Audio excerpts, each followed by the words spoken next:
Today we're going to go over how you can create emotional melodies that would sound good for artists like Lil Tjay and Money Man.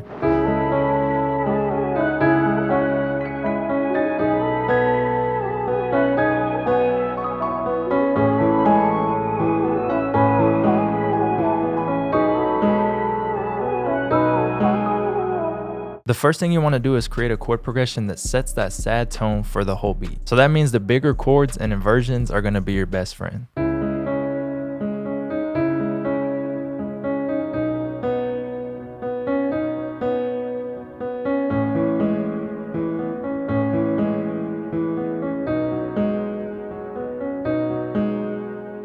This chord progression is in C sharp minor. To get scale highlighting, just go over here, go to view, scale highlighting. So you see C sharp minor. So I started on the 1 of the scale, which is going to be C sharp. And then I built out a simple triad chord. I did play this on the MIDI keyboard, but I'm going to show you how you can do it in piano roll. So to create a simple triad on C sharp, all we need to do is skip every other note in the scale. So we'll skip right here, place a note, skip right here, and then place a note. So instead of building a 7th chord for this, which would be skipping right here and placing another note, what I did was actually just clone this and bring it up an octave. And then from here, what I like to do when I play my chord progressions is usually take the 3rd of the chord. So this is the root, 3rd, and the 5th.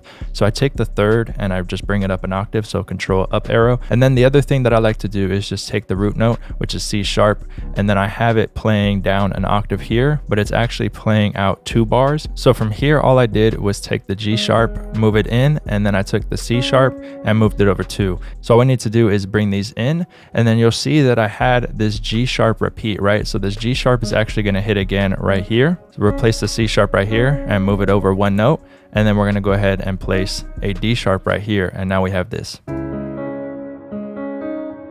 And then we can move some of these notes in and kind of get a nice rhythm. So then this just repeats over. Let's go like this. And then from here, all I did was change my root notes and the actual chords, and then just move the melody and figure out what sounds good. A key to getting this to sound good is to pay attention to your velocities. As you can see, all these velocities are different. As mentioned, I did play it out on the MIDI keyboard. So if you want to do it in the piano roll like this, you can just go in here, hit Alt R, and just randomize them, and then go in here and move notes around to get it to have more of a realistic feel. Then for the processing, I just have Valhalla Vintage Reverb on it. The mix is at 32%. It's a pretty big decay. It's about a 4-second. Just went with the normal concert hall for this, 1970s on the preset, and then adjusted the low cut to about 470, and I cut out a lot of the high end. So again, I can have the piano sound pretty dark even on the reverb. I don't necessarily always like a lot of high end in my reverbs anyways, but I usually don't cut out this much. It really just depends. Next, you're going to want to create a melody that runs up and down the scale. But the key thing is choosing those notes that are close together, which is going to give you that tension.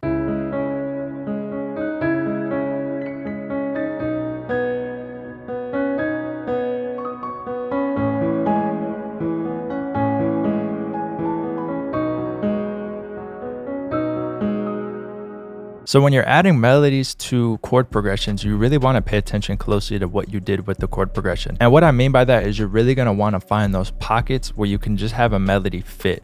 So for instance, I left a space on the first bar and really just kind of caught the end of it. But to be honest with you, the melody really starts on the 2nd bar.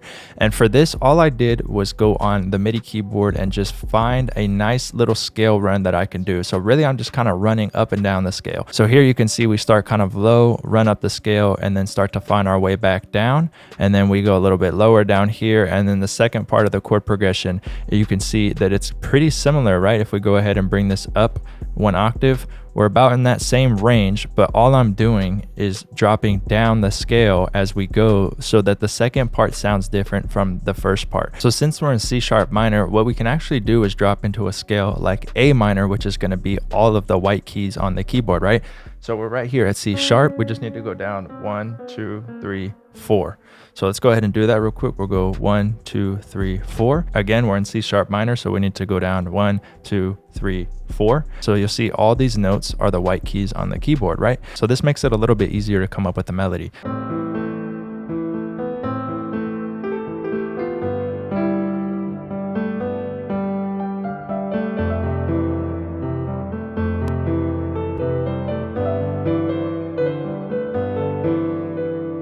So for that melody, the processing was Valhalla Vintage Reverb again. For the EQ, I'm cutting out some of the low end, a little bit of mid-range, and some of the high end to just tuck this melody back. And then I just wanted to try this. I put Shaper Box on it and I have the panning going from left to right. But what I did was actually throw the mix down to 11%. So you're not hearing it too much. It's just giving us a little bit of left and right movement, which sounded good. Adding in a vocal line or vocal accents is what takes these melodies to the next level. I used Arcade for this one, but there's a whole bunch of great resources for vocals. If you haven't tried Arcade yet, I have a free trial affiliate link in the description, which you could check out.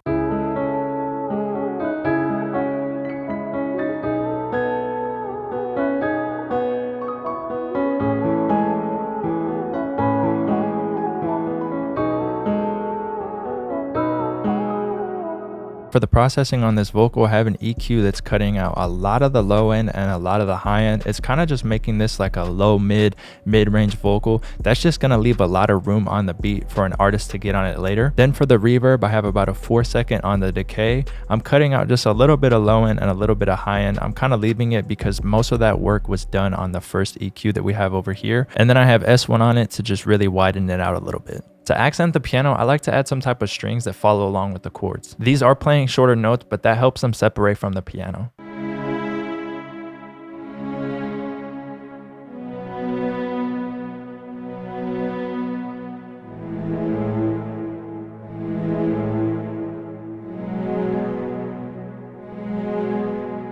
So this is the bank that I use from Omnisphere. It's a really nice string sound. I would highly recommend trying it out and adding it to your beats, especially with the processing that I'm going to show you what I did later, because it just adds like a nice little background smooth accent to a piano. So for this, it's really just accenting the chords that we're playing, but let me just show you how I built out a couple of them. So let's just build out that simple triad that we played on the chord progression. We'll just skip every other note in the scale. And then right here, we'll take the third and bring it up. And that is going to give us this first one that we played right here. And then to create the second one, all I did was actually take this over and then I brought the E down to C sharp, which is just going to be that octave again from here to here. Then for the processing, another Valhalla Vintage Reverb. I think that's honestly on every single part of this loop. And then RC20, this is going to add a little bit of distortion. I'm using the tube for this and a little bit of magnetic. The tube saturation is really just going to add some warmth to the strings. And then I brought the tone down towards the left, which is actually going to take out some high end from the strings, again tucking it a little bit more in the back. And then I have the width brought up pretty high to just separate it and make it sound wider. Now watch when we add it to the pianos and the vocal, it just accents it, but it doesn't necessarily sound like it's standing out too much.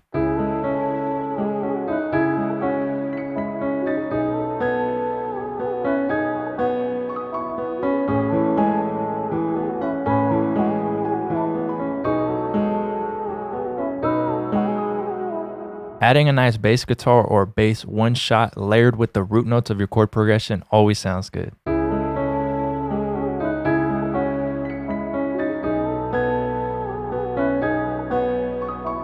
So for this bass, it's just following the root notes of the chord progression. This is a really nice bass one shot from the Planet One Shot kit. I'll have a link to it in the description if you want to check it out. I have it played up a bit higher, but here's lower. All I have on the bass is Decapitator. I have it on style A, and just pushing into it a little bit, it just adds a little bit of grit because I do have it tucked pretty far back, but that saturation just kind of helps it stand out just a little bit to where you can kind of hear there's a bass there, but not really. Finally, I wanted to add something that would stand out and kind of play a solo. For this, I found a really nice violin sample that just sounded crazy.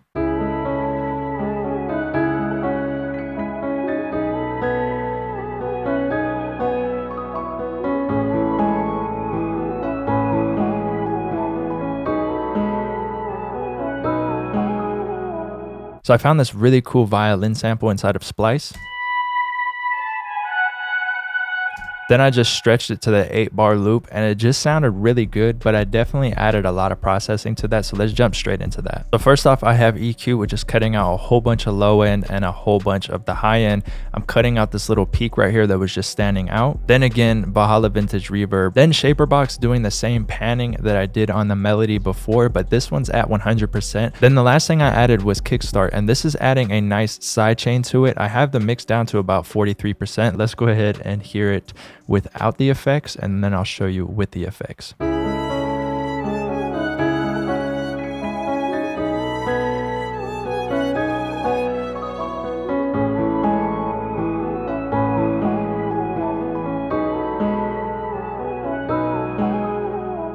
But later on when the drums come in, if I think it's a little bit too cluttered, all I need to do is move that violin to another part, maybe take out the vocal or the counter melody. And that's one thing you're definitely going to want to focus on, is just making sure there's not too much going on to where an artist would hear it and not be able to fit a vocal over it. If we get this video to 500 likes, I'll drop the download link for the sample, so make sure to hit that thumbs up.